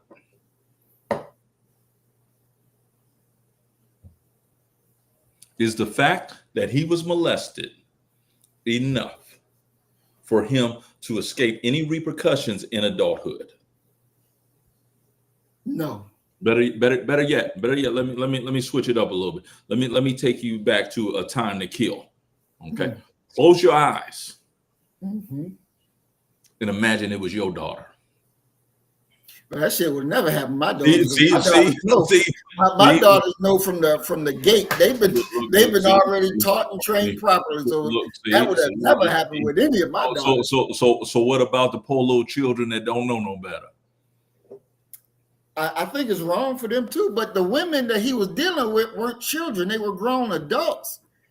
And when you're dealing with grown, he didn't like he locked their ass up in the closet somewhere. They made grown adult decisions, and the parents were in on some of them, egging their daughters on. But see what you're missing in your explanation. In Jones Land, okay, everybody going. The parents going to, and the girls they going to. They going to. See, that's equal justice for everybody. That's equal for everybody. Baby, if I'm nothing else, I'm consistent and I'm fair. Everybody going. Okay, everybody going. And that's just what it is. That's the way that it should be. Okay. We shouldn't have a situation where one person go to jail and it's been 50 people involved in it. Think about the dumping of crack cocaine into Black America. Freeway Ricky Ross needed to go to prison. Period. Right. As did Oliver North. As did President Bush. Everybody going. Put some teeth behind it. Period. You want to clean up. You're never going to be able to get rid of the people, and I'll just use this as an example. People who are attracted to children. You'll never be able to get rid of that. Okay. Right. Now you might be able to convince some people and say, well, they were born like that. There's something wrong with their mind. This is okay, cool. Okay. I will give you that. However, for your sexual pleasure, to understand what we gonna do to you, that's the deterrent. You can have whatever urges you want, but you keep them urges inside of you. Because the moment that you act on those urges, then you got to come see me. And when you come see me, as the old Christian saying goes, I know I've been changed. Oh, you're going to be changed. Oh, you're going to be changed. And I'm a fair and righteous man. Come like Thanksgiving just passed. Right. To show you ain't no hard feelings, at least on my part.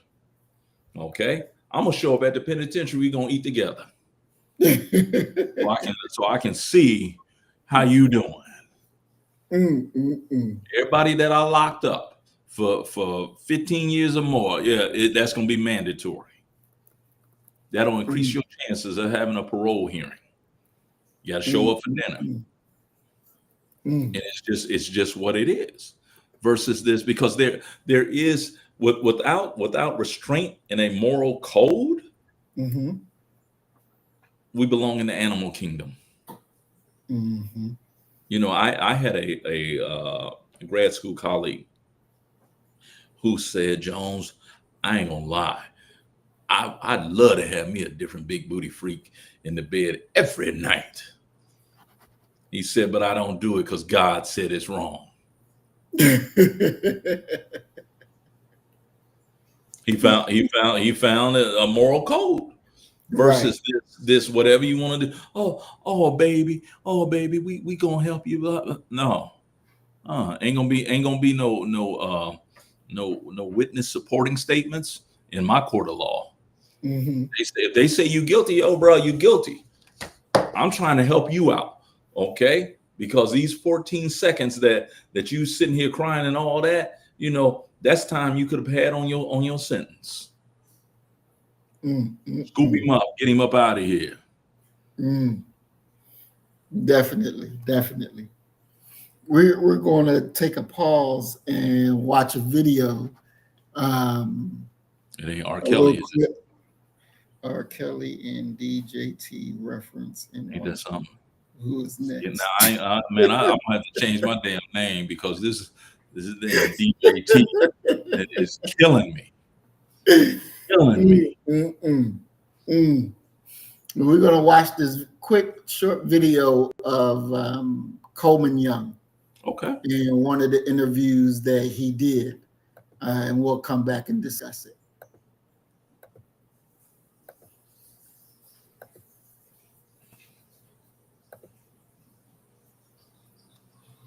For the past 17 years, Coleman Young, I've become a code word for black.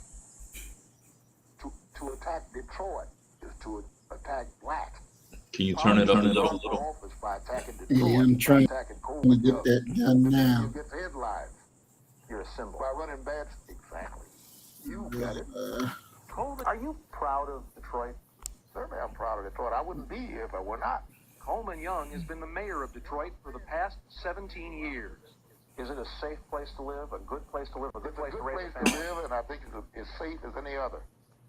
There's not a body on every corner, and the average citizen in this city is not confronted with the fear of his life. So don't bring me that crap about Detroit. We're no different. We have the same problems as any city in America. Black people are victims of racism. It's not accidental. The cities around the Is that any better, Doc? Of blacks have the largest percentage of poverty, have the largest percentage of crime, have the largest percentage of unemployment. I have driven and walked past mile after mile of decayed, rotting neighborhoods that look like war zones, of burned out buildings, crack houses. If you've been coming in length of time, those were there when I became mayor. And a whole lot of that's been restored. There are also people that say that any white mayor who had developed the downtown area and let the neighborhoods collapse would have been kicked out of office a long time ago. Well, that's bull. That's pure propaganda. Neighborhoods collapsed because half the goddamn population left. Detroit exercised more power than blacks anywhere in any city in the United States. And we refused in the city of Detroit to kiss their behinds. That scares the white establishment. Oh, I think it does. They resent it. There ain't no respectful way for a black to act in America. Why? I'll be damned if I'm going to let them collect guns in the city of Detroit while we're surrounded by hostile suburbs. To the mayor? Has played a tremendous part in terms of setting Detroit back. But at the same time, I think it's only fair that no white man in the world can do as much to us in the city of Detroit that we've done to ourselves. Look, man, I have been hounded for 10 goddamn years with allegations, rumors, and not one concrete charge. Now, after 10 years, you get tired of that book. But you're police chief? I wouldn't give a who it is. It's an investigation. There have been no findings. A federal grand jury tried to bring that up, but the mayor cut us short. You came in here to do a chop job, obviously. No, I didn't. And that's what you've done. That's not true. Oh, bull. But don't you Look, think... I'm through now. Let's. Why do you get so angry? Why do you get so defensive? I'm not defensive. I am angry. I'd be a goddamn fool to discuss with you on public television an allegation, which would be the same as taking a goddamn stand. And who the you think you are to come in here and cross-examine me? No, it's not a cross-examination. Well, you sure the hell is it? It's a question, and a valid question. You're out of line. And as far as I'm concerned, the interview's concluded. All right, so I still couldn't get my sound to fix up. I got to be working on that. But that was Mayor Coleman Young from Detroit. And he was a very upfront, straight word, straight speaker, and did not hold his tongue for nobody. Nobody. You know, I think he would even beat down Trump for sure, without a second thought. Your thoughts on Mayor Coleman Young, Doc? You know, he is a representation for me of what Detroit is at its best. Straightforward, brash, bold. You know, if you think about Coleman Young and just the presentation, the way he presents himself, does it not remind you of the Bad Boys, of the Pistons when they had Bill Laimbeer, Joe Dumars, Isaiah Thomas, Rick Mahorn, and those guys? They were a rumble tumble, straight up in your face. You knew that you had been in a fight if you played the Detroit Pistons. He is that type of person, and you have to tip your hat to a black man who is willing to say exactly what he thinks in real time, you know, and to accuse the reporter of trying to do basically a hit piece on it is beautiful, and you know, beautiful and brilliant at the exact same time. He is representing a lot of the things that they said about black mayors, like talking about the homelessness, talking about the collapse of neighborhoods. Let's be very clear on number one, the homeless were there before he got there. It ain't like they just popped up when he got there. And then the other issue about the neighborhoods collapsing, once again, what can a mayor do about that when you got half of the city leaving? You know, what really, what can he do? Be very fair about it. What can he do about that? And the answer is and probably always will be nothing. You know, he's not the dictator of everything that is going to happen within that city. You know, Mayor Gary Hatcher of Indiana, and I want to show his picture. Richard Hatcher. Richard Hatcher, yes, sir. Thank you. I want to show his picture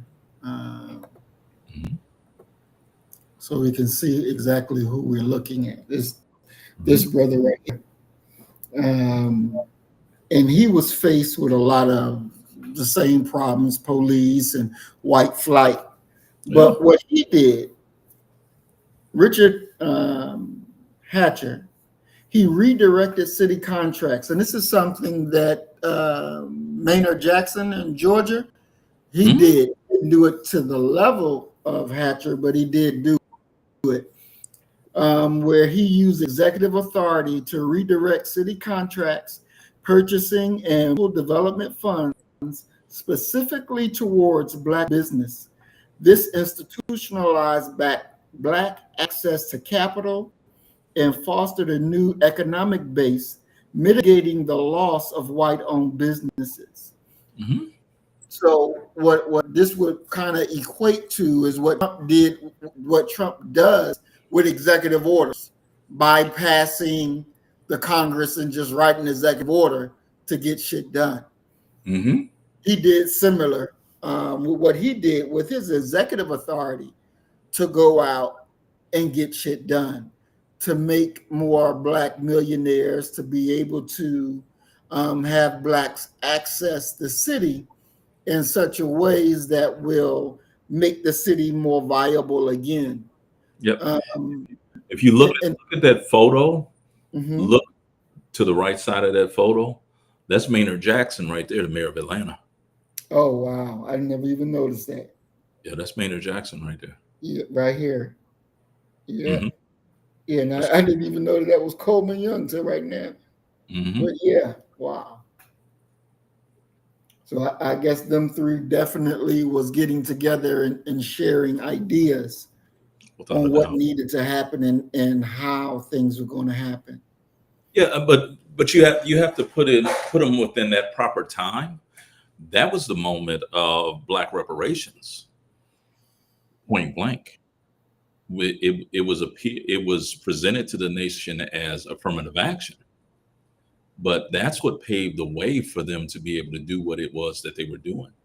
You know, you see Jackson doing it, you see Richard Hatcher doing it in major ways, where they are reshuffling in many ways, engineering the uplifting of Black businesses. Now he's utilizing it under the idea that this is what is best for the city. But that, make no mistake about it, that's exactly what they're doing. They're in many ways engineering, almost, guaranteeing that Black people will be able to have some piece of the pie that is occurring within these major U.S. cities. Mm. Wow. And Maynard Jackson, he made an ordinance requiring that a certain percentage of city contracts Yeah, go to minority-owned firms, period, point blank. yeah, And this was his direct counter strategy to capital flight. yeah. It created a reliable source of revenue for the Black middle class, showing their own migration. So these things to be able to do and sign your own executive orders in cities was Mhm. something that was definitely needed, and I would call revolutionary, that they took the power to redirect city funds. Yeah, but once again, you have to put it within that proper context of this is affirmative action going on. In the nation, the national tenure at that time was to be inclusive. Compare that to today, where you have all these attacks on DEI. Any Mhm. mayor that even talked about doing what they did Mhm. would be criminally charged and probably accused of stealing federal funds and put in a federal penitentiary. It's a different moment and a different time for them. Mhm. So you have to situate it there, because that's not something that is doable at this moment in time, and we can't hold mayors responsible, Black mayors responsible for not doing it now. There's no way that they'll be able to get away with it. And the fact is that there may be no quicker way for economic ruin for a city run by a Black mayor than to attempt that, because you got a fool in the White House who will flat out, he will defy court orders and not send any money to that city, and will do it under the guise of, well, I'm withholding funds until this socialist mayor out of Gary, Indiana is taken out of office. And you will see the entire government structure collapse because no one's getting paid now because one man decided not to send money. But you have Mayor of Chicago, I think Brandon Johnson, Hmm. where he got on TV and he was saying, my chief of staff is Black, this person is Black, and he was naming all of these Black people in his administration. Hmm. And Trump did get on TV and say, "Well, we want to send the FBI down there to Yep. investigate you because you got Black people having white jobs, and so we know that you did something wrong because those are white jobs that white people should have, but now you have all Black." And I'm watching the situation to see what happens. So far, ain't nothing happened. It You doesn't happen. know, um, It doesn't and, happen. and, and I think that a mayor of a city, especially a Black mayor, you're always under duress. You're always under attack.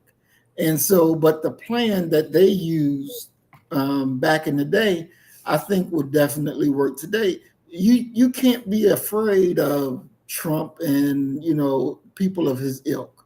You just can't. It's like what you say when they say make me do it. Then hell, use that same spirit, that same mantra, speak it with your chest, and say this is what I'm doing for the people. Yeah, Period. but Point. see, what you're saying reminds me of something that one of my mentors, Garen Tate, said, and he said it very clearly. He said, "Truth of the matter is that poor people can't talk shit. That if you need that check, if you need that money, you better shut up and take your ass to work." These mayors, if they are supported by their constituency, shit, they need to let their balls hang. They need to, do what Gavin Newsom is doing out in Cali, because you have the support of the people. And in many ways, when you look at the tactics of a Trump and people of his ilk, they're not really. He didn't think that he could do anything to the brother in Chicago. I don't believe that's what he was thinking. He can't be that crazy. His advisors can't be that inept. But what he was doing was reestablishing his base by saying, listen, look at what they're doing over there in Chicago. So we got to be even stronger on our end to accomplish our agenda, because you can see what they'll do when they get in power. And what they're going to do when they get in power is they're going to hire every black person off the street. They don't care about their qualifications at all, because in the majority of white folks, in their psyche, there is a separation. They look at the words black excellence as being an oxymoron, that you can't have black people and still have excellence. So these moments where he's doing things like that, he doesn't think he's going to be able to do anything to the mayor of Chicago, but he is utilizing this opportunity to double down upon whiteness. The problem that he has right now is not that white folk have forgot about their whiteness. It is quite simply, look here, motherfucker, this shit you done is affecting us. And they don't suffer in silence. They do something about it. Like how we were talking about the police brutality. Black folk, by and large, we don't have a political machine that is working 24/7, 365. So what we end up doing is we complain and we talk to each other, which does nothing against the system. They ain't that way. Okay. They will offend them and see what happens. Okay. In many ways, and this just popped up in my head. Remember Eddie Murphy's, I don't remember if it was Raw or Delirious. And he was talking about how afraid he was of the gay community. He said, you say something about them, they'll come and get you. Okay. He said, you'll look up and you think it's a siren, and it'll be a gay dude sitting on top of a car saying, woo, woo, coming to get you. Right. They're locked and loaded. Black folk are not that way. Okay. So what he's trying to do when he attacks black mayors, when he attacks black cities, is it's a dog whistle, and it's not really a dog whistle. It's actually a bullhorn where he's trying to rally the troops. Yeah, we need to do it to them again. We need to do it again, and hoping that their focus will shift from what is financially and economically as expedient for them, for their own home, versus we got to go over here and address these niggas. It's a rallying call. You have to. We can never forget that the thing that has made the Irish, the Polish, the Russians, the Italians disappear into the sea of whiteness is their opposition and their hatred for black folk. That's the only thing that these different varieties of Europeans who have come to this nation have learned and have applied. That's their rallying call. That's their flag. That this is a white man's nation, and we got to work together to ensure that it continues to serve the interest of white people and white people alone. Wow. That is something. It seems to me, Doc, that there is no getting around the confrontation between, if you're going to call it right and wrong, you want to call it poor and non-poor, there's going to be a confrontation. And at the bottom of it, or the winner of it, is those who are not afraid to say what need to be said, but also to do what has to be done. And so the thing that I think we have to ask ourselves, are black politicians willing to do and say the things that really need to be said and done?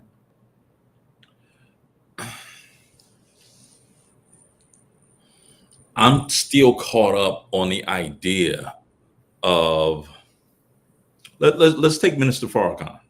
Mm-hmm. Put him at the head of any major American city.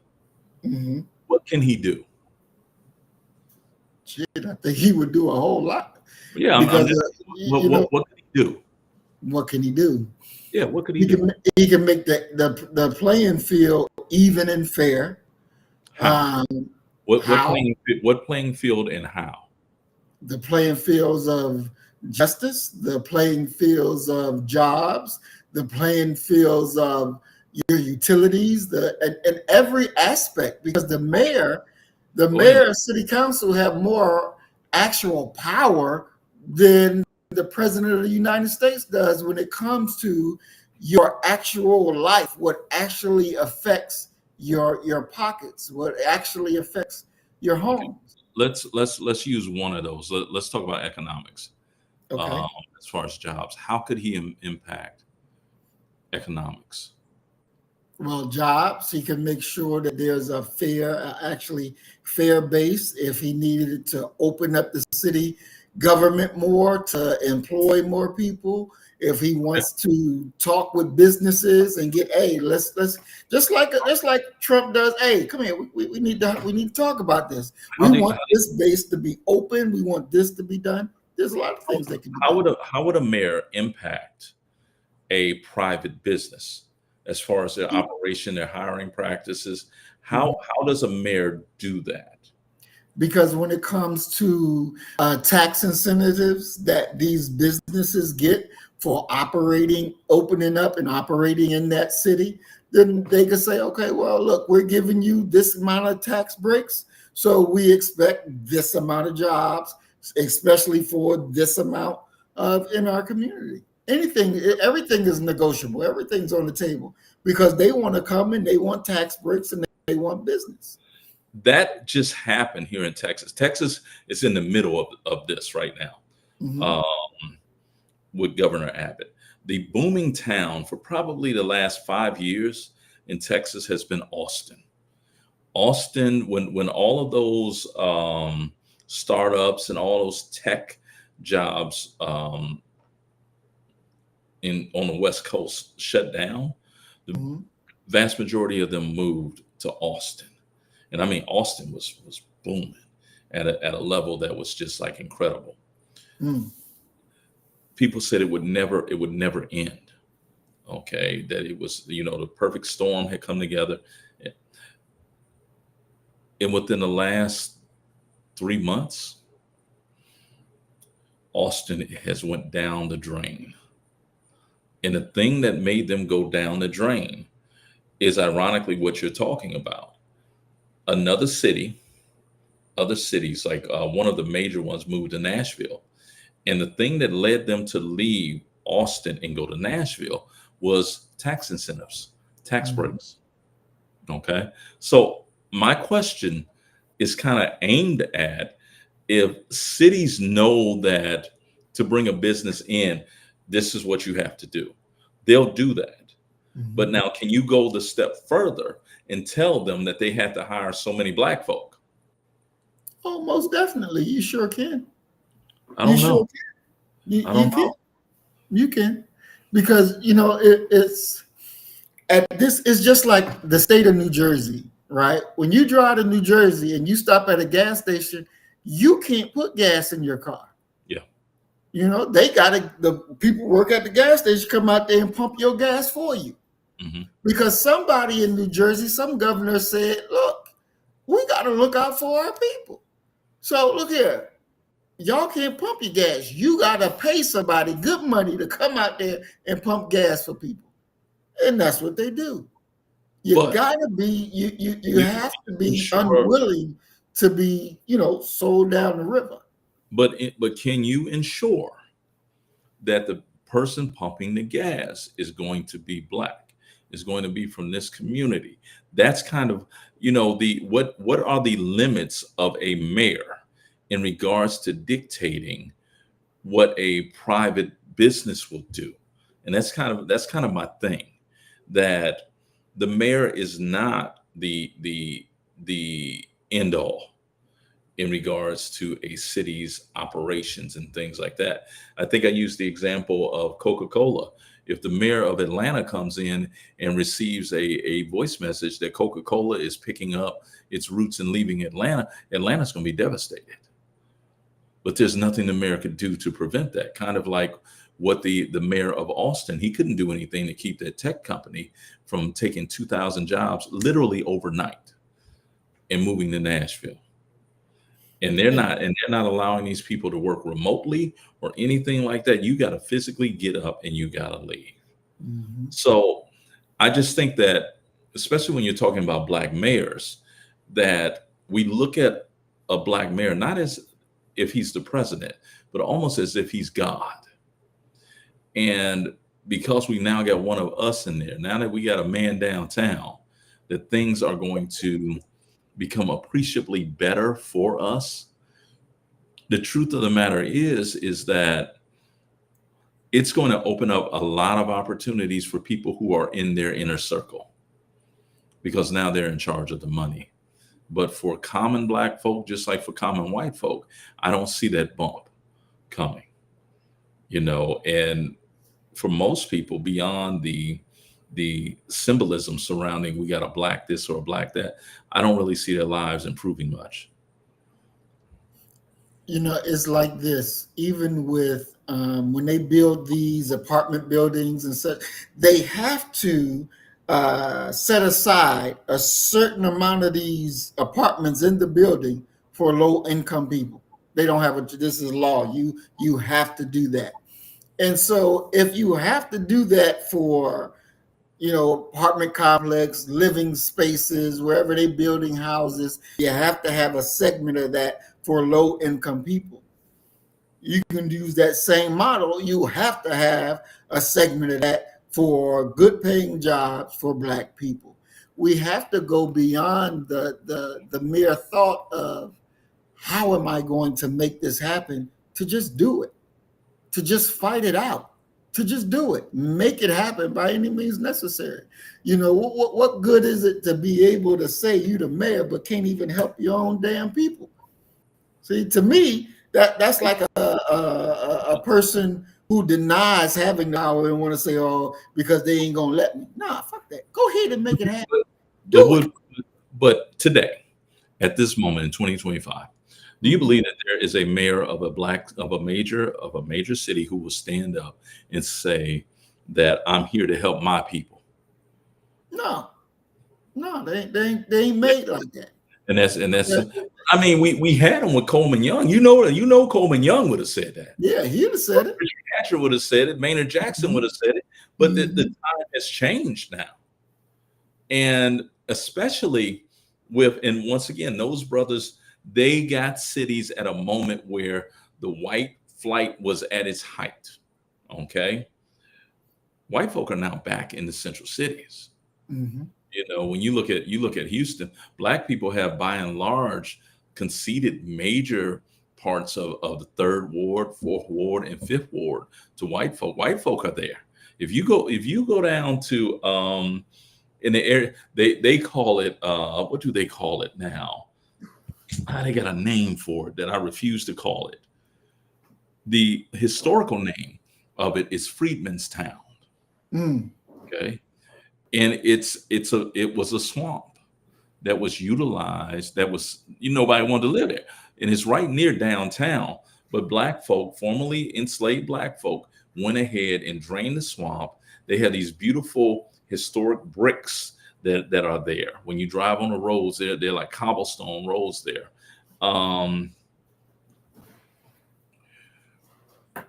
You can't find no black folk down there no more. You'll find maybe one or two if you're lucky, but by and large, white folk are there. In the area, if you go down there, it actually looks like San Francisco. That's what it looks like. And to show you how unfamiliar I am that I will not call it whatever that name is. I'm getting ready to try to find out what they call it now, because they have a name for it.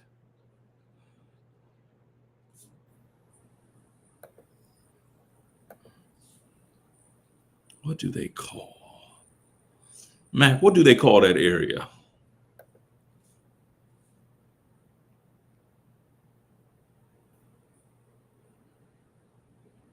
Midtown. They call it Midtown now, which lets you know where it's at. It's called Midtown. You walk out of the African American Library and you look up, and there are high rises right there. Midtown. Okay. So in every way, you're seeing the chessboard has changed. And areas that used to be all black, and you could stand up there and you could be whatever radical talker that you wanted to, you can't do that anymore, because the majority of your constituents are no longer black.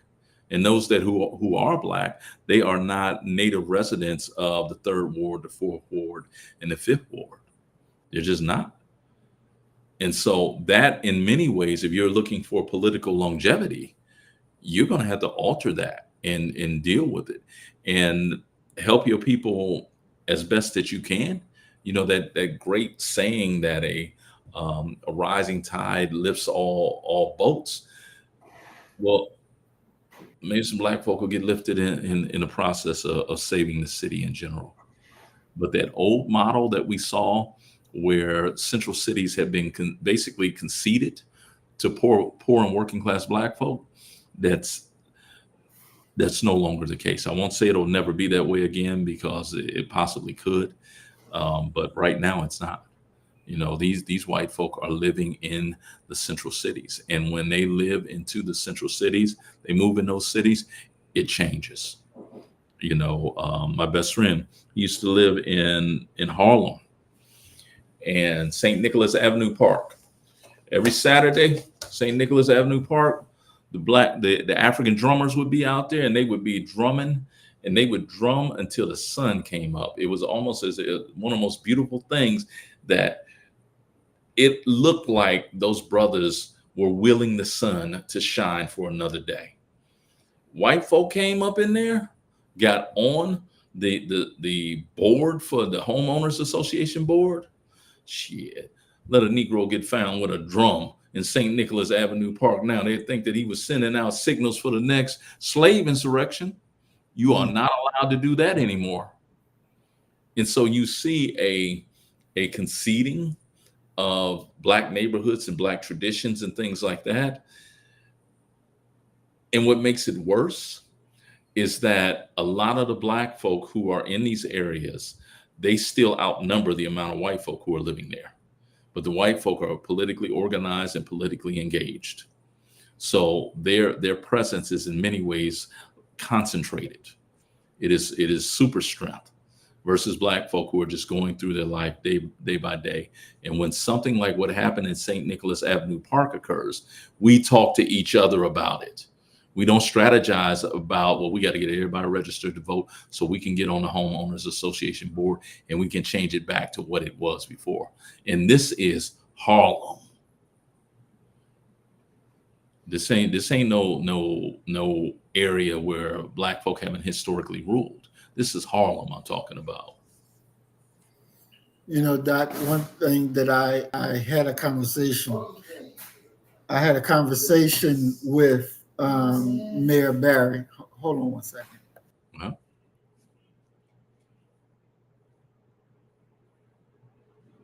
I had a conversation with Mayor Barry. And I got a picture somewhere of it, but I was going in DC talking to elected officials. And this is when he was back as a city councilman, you know, after he'd been mayor and, you know, went to jail and all that and became mayor again, and then moved down to city council. And we had a long talk in his office. And, you know, he told me that in order to win, you have to be able to do things that people think can never be done. Mhm. and you have to have a strong backbone to go do it. Mhm. And you cannot blink. You can't be second guessing yourself. You got to just go and do it, regardless of what the media say, because the media ain't your friends. Regardless, you got to be able to be just like that and just go do it. He said, if you look at how Minister Farrakhan was successful with the Million Man March, because, of course, a big part of that was the city of DC saying yes, and we're going to do this, and me opening my administration up. But what really made me open my administration up, because I didn't have to, I wasn't paid no money. But the minister is connected to the little man and woman in the street. Yeah. Now, if it got out that I said, no, I'm not letting no Million Man March happen here, what do you think the little man in the street who support me Yes. are going to do? Yeah. They're not going to support me anymore. Mm-hmm. So he said that the key that you have to remember when you to this politics thing is never lose your base. Yeah. Never lose your support. Your connection with the people is your real power that can get anything that you want done. Yep. But the moment the enemy is able to sever that connection with your base, you're over. Your life is over. Everything is over. And the world will continue to go on like you never was here. Mm-hmm. And, so he said, you keep the fire, you keep your vision, you keep all of that. But you damn sure better make sure you keep your connection to the little man and woman in the street, because they are your real power base. Yeah, I mean, that's the story of Adam Clayton Powell Jr. Mm-hmm. Black folks sent Adam Clayton Powell Jr. back to Congress so much that he was the head of the Energy Committee. Mm-hmm. And one of the things that just blew my mind was that the person who, and this sort of speaks to, once again, the political power that can flow from a Black community. The person who replaced Adam Clayton Powell Jr. was Charlie Rangel. Mm-hmm. And you think about how long Charlie Rangel was in, and to see a place like Harlem that was able to do those types of things, concede even a block to outsiders, is disconcerting. Mm-hmm. Exactly. They definitely lost their way. What was that other guy who wrote Operation Study? Conyers? Conyers, yeah. When he got out of office, he actually tried to pass it down to his son. Mm-hmm. You can come on here, you get here, you do this, do that. But the people wasn't going for it. Mm-hmm. The people wasn't going for it. Too many of these politicians disrespect our people by trying to do any little thing that they can and forget about the people that really sent you there. And now you want to try to do something that make this a family connection instead of something that you earn. Well, I mean, there comes a moment where you've been in a position so long that you feel as if it's your fiefdom, Mm-hmm. and that you can bequeath this, like you're passing down a home or a personal business to your children. I mean, come on, we see pastors do it all the time. Mm-hmm. I won't mention no names, but yeah, we have that happening in Houston like crazy, where people are, such and such is the son of, and you look at, they have 3-4 generations of Mm-hmm. pastors who have become, the head of this church. And it's kind of a given. And one of the churches I was a member of it because I really appreciate the father's preaching. Okay. I mean, the brother's bad. Okay. Bad. But his son, dear God, look here, when I would get to church, if he walked up on that stage, I'd leave. Oh, wow. I can't I can't listen to him. There's no way. There's nothing there There's no God there. There's no connection there. There's none of those things, And I literally and I don't sit on the end, so I got to scooch past everybody when this brother get up there, and I'm like, there's one brother who would be in the same row. He'd be like, "Brother, you're out of order. You're out of order. You ain't supposed to follow the man. You're supposed to be following, the Lord." I'll be like, "Yeah. Get out the way, troublemaker. Get out the way." I would just walk out. I get mad now. Hell no. Because this was your daddy. I'm supposed, it's the same thing like because y'all married. I'm supposed to believe that the spirit of the Lord is on you too. No, Right. no, Right. no. And if I'm not being fed, I'm leaving. Mhm. No, hell no. Exactly. This idea of passing it down with, and you really ain't done much, but we supposed to let your child grip Right. up for the next 40 years and he not do nothing. Exactly. He applying the same inefficient, unworkable plan that you had. Mm-hmm. No problem. Mm-hmm. Exactly. Well, we are at our conclusion for tonight. But for our closing comments, Doc, from your vision and how you see President Donald Trump in office now and the changes that he has made, I think, for my speculation, I think the next president probably would be Gavin Newsom from California. What would America be like if Gavin Newsom was president from your vantage point? What do you see? How would he change America? Would he fix it to be like it was prior to Trump, or would it be, in the worst direction? How do you see it? Let me say this. Love that we got together tonight. Appreciate everybody who's here, takes the time out, especially a Friday, to be here with us. But what I'll say about that is I have actually lived enough life now to be assured of one thing, and that one thing is I don't know what's coming. If I was a betting man, I would say it would be Gavin Newsom, but Kelly might also be the next guy because they keep attacking him and his stock continues to rise and rise and rise. So I don't know. But what I do know is that the next administration will more than likely be a Democratic one. Mm-hmm. But it would be an improvement if our leadership did not behave in ways that they should be on TMZ every night. I believe that the next leader will end up bringing some dignity back to the post, and hopefully we'll be able to remind America of what the position of the presidency actually should stand for, that there should be some respect, some dignity. But once again, I don't know what it's going to look like. I really don't. It can't be, and I shudder to say this, but it can't be worse than what we have right now. Because what we have right now is downright embarrassing. And yeah, it's downright embarrassing. Wow. Do you think that do you think like the tariffs that he's put out there, do you think the new president will continue that if the tariffs are making this much money that he claims that they're making?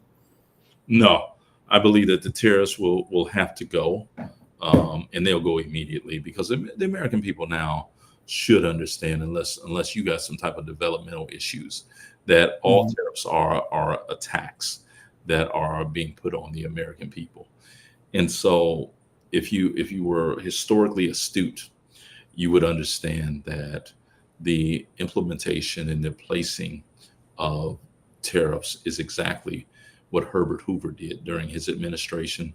And Hoover's decision to basically, I won't use the word tariff, to tax the American people more than they were, ensured that we would have a Great Depression. And that depression expanded around the globe and turned into a global depression. So no, it's not going to continue. I guarantee you it will not continue. I really hope that whoever is the next president is able to rebuild that alliance with working class laborers, because that's where the decisions will be made in regards to who's the next president. Trump would not have won if he was not able to hoodwink and bamboozled working class, blue collar white folk. And he still talks about a third term. If he tries to actually do a third term, do you think that will result in an internal civil war? He's not going to get a third term. Let's just be clear on that. Especially right now, where his support is so low. No, there's a part of me that doesn't believe that he's going to live through this term. I believe the man is gravely ill. His mind is definitely slipping, and the energy that he has to put out to make it through a single day, it's got to be killing him, number one. And number two, the fact that, you saw him fall asleep several times now. His sleep pattern, as far as the way he regulates his life, is not one that is conducive to living a long time, because this is a man who apparently is not sleeping at night, because he's watching Jimmy Fallon. He's watching these night show hosts. So he's in many ways not on a sleep regimen or routine, and that will take you out, because you're not resting, your body is not regenerating, and so that's a major issue. Major issue. If you look at me, when we hit 8:10, 8:15, every show I yawn, because that's I'm closing in on on my day ending, and I get up at 3:00 in the morning. So if I can get 7 hours of sleep, and if I go to sleep then, I wish I could sleep longer, but I can't. My dogs wake me up. Their sleep pattern is they're like babies or something, and they're 6. They sleep in a solid 16 a night. So 3:00 in the morning is nothing for them.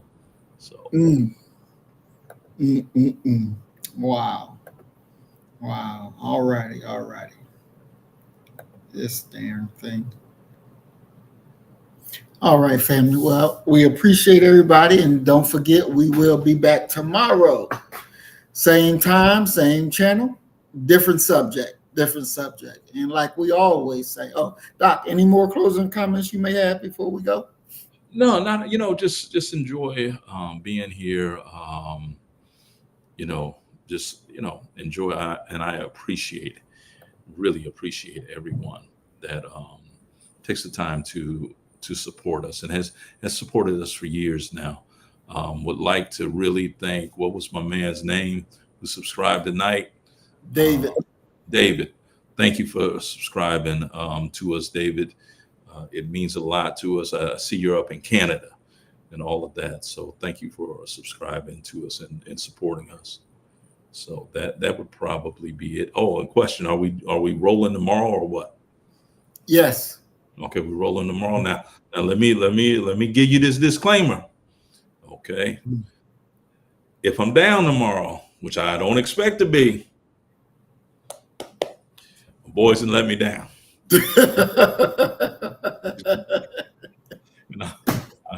I have.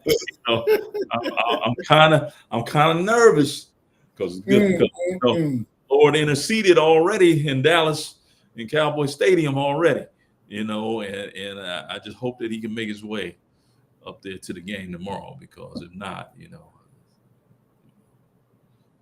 but we're gonna be positive. All I ask is that everybody pray that I have a good day tomorrow.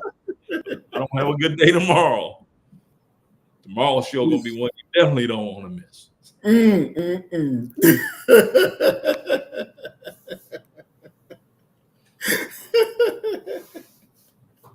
All righty. Lord have mercy.